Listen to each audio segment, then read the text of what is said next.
അഷ്കർ, മലപ്പുറം, പൊന്നാനി എന്നിവിടങ്ങളിൽ ലീഗിന് ബദലായിട്ടുള്ളൊരു സ്ഥാനാർത്ഥിയാണല്ലോ LDF നിർത്തേണ്ടത്. സ്വാഭാവികമായിട്ടും ഈ അടുത്ത കാലത്ത് ലീഗുമായി ഒരു പാലമിടാൻ വേണ്ടി CPM ശ്രമിക്കുന്നതിൻ്റെ സൂചനകൾ നമുക്ക് ലഭ്യമാണ്. UDFുമായിട്ട് ചില പ്രശ്നങ്ങളുമുണ്ട് മൂന്നാം സീറ്റുമായി ബന്ധപ്പെട്ട്. ഈ ഫാക്ടേഴ്സൊക്കെ തെരഞ്ഞെടുപ്പിൽ പ്രതിഫലിക്കാനിടയുണ്ടോ?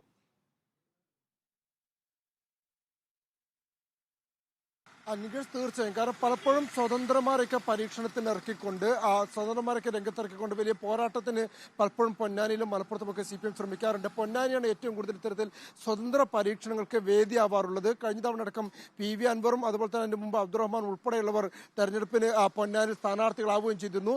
ഇത്തവണയും അതുപോലെ തന്നെ KT ജലീൽ അല്ലെങ്കിൽ മന്ത്രി കൂടിയായിട്ടുള്ള V അബ്ദുറഹ്മാൻ രണ്ടിലൊരാൾ സ്ഥാനാർത്ഥികളായി എത്തുമെന്നായിരുന്നു ആദ്യഘട്ടത്തിലുണ്ടായിരുന്ന ചർച്ചകൾ. അങ്ങനെ അബ്ദുറഹ്മാനും KT ജലീലും ഒക്കെ പൊന്നാനിൽ സ്ഥാനാർത്ഥികളായി എത്തുകയാണെങ്കിൽ ഒരുപക്ഷെ മുസ്ലിം ലീഗിന് നേരെ വലിയ വെല്ലുവിളി ഉയർത്താനും ഇടതുപക്ഷത്തിന് സാധിക്കുകയും ചെയ്യുമായിരുന്നു. പക്ഷേ ഇപ്പോൾ ജില്ലാ സെക്രട്ടേറിയറ്റ് യോഗത്തിന് ശേഷം ഇതിൽ കാര്യങ്ങൾ എത്തുന്നത് അത് വസീഫും അതുപോലെ തന്നെ PK അബ്ദുള്ള നവാസ് ഈ രണ്ട് പേരുകളിലേക്ക് ഇപ്പോൾ കാര്യങ്ങൾ എത്തുന്നു എന്നുള്ളതാണ്. പക്ഷേ ഇന്നത്തെ സംസ്ഥാന സെക്രട്ടേറിയറ്റ് യോഗത്തിലായിരിക്കും ഈ വിഷയത്തിൽ അന്തിമ തീരുമാനമുണ്ടാവുക.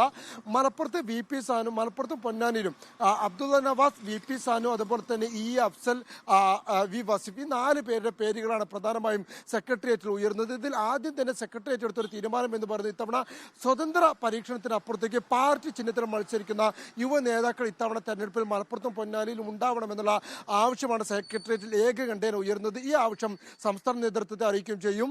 അതോടൊപ്പം തന്നെ സംസ്ഥാന സെക്രട്ടേറിയറ്റ് ഈ വിഷയത്തിൽ അന്തിമ തീരുമാനമെടുക്കാമെന്ന് സെക്രട്ടേറിയറ്റ് യോഗത്തിൽ ധാരണയാവുകയും ചെയ്തിട്ടുണ്ട്. അങ്ങനെയെങ്കിൽ പോലും ഇപ്പോൾ നിലവിൽ മലപ്പുറം ജില്ലാ സെക്രട്ടേറിയറ്റ് അംഗമായിട്ടുള്ള PK അബ്ദുള്ള നവാസും മലപ്പുറത്തും അതുപോലെ തന്നെ പൊന്നാനിയിൽ DYFIയുടെ സംസ്ഥാന പ്രസിഡന്റായിട്ടുള്ള V വസീഫും മത്സരിച്ചേക്കുമെന്നാണ് ഇപ്പോൾ പാർട്ടി കേന്ദ്രങ്ങൾ തന്നെ സൂചനകളായി പറയുന്നത്. പക്ഷെ നേരത്തെ നികേഷ് സൂചിപ്പിച്ചതുപോലെ തന്നെ മുസ്ലിം ലീഗുമായുള്ള ഒരു ശക്തമായ ഒരു പോരാട്ടത്തിന് CPM തയ്യാറാവുമോ എന്നുള്ളത് ഈ മുന്നണി മാറ്റ ചർച്ചകളൊക്കെ നിൽക്കുന്ന ഒരു ഘട്ടത്തിൽ അതുകൂടി പരിഗണിക്കേണ്ട ഒരു സാഹചര്യം കൂടിയുണ്ട്. വസീഫോ ഇല്ലെങ്കിൽ ഒരുപക്ഷെ അഫ്സലോ ആണെങ്കിൽ ഈ ജലീലും അതുപോലെ തന്നെ അബ്ദുറഹ്മാനും മത്സരിക്കുന്ന തരത്തിലേക്കുള്ള അത്രമായ ഒരു വെല്ലുവിളി ഒരുപക്ഷെ മുസ്ലിം ലീഗ് നേതൃത്വത്തിന് ഉണ്ടാവില്ല. സ്വാഭാവികമായും വിജയത്തിനപ്പുറത്തേക്ക് ലീഗിന്റെ ഭൂരിപക്ഷത്തിലായിരിക്കും ലീഗ് ഏറെ ശ്രദ്ധ കേന്ദ്രീകരിക്കുക എന്നുള്ളത് വ്യക്തമാണ്. മറിച്ച് അബ്ദുറഹ്മാനും KT ജലീലും ഒക്കെയാണ് യഥാർത്ഥത്തിൽ അവിടെ മത്സര രംഗത്തേക്ക് വരുന്നതെങ്കിൽ അത് പൊന്നാനിയിലടക്കം ശക്തമായ ഒരു മത്സരത്തിലേക്ക് വഴിയൊരുക്കുകയും ചെയ്യും. നികേഷ്, ഓക്കെ, വ്യക്തമാണ്.